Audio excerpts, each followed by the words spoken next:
Okay, this is video 3 showing my code. This is for the interest page over here.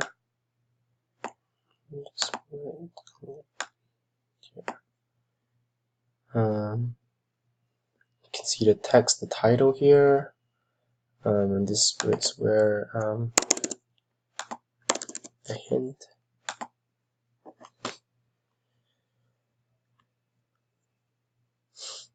And over here we have the radio buttons. And the final button is to calculate. This is the controller page.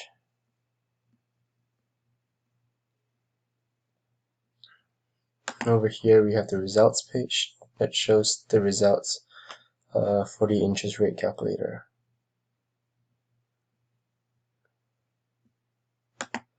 And as well as the controller page. Over here we had just multiplying it for the number of however number of years we want it. So yeah, that's gonna be video 3.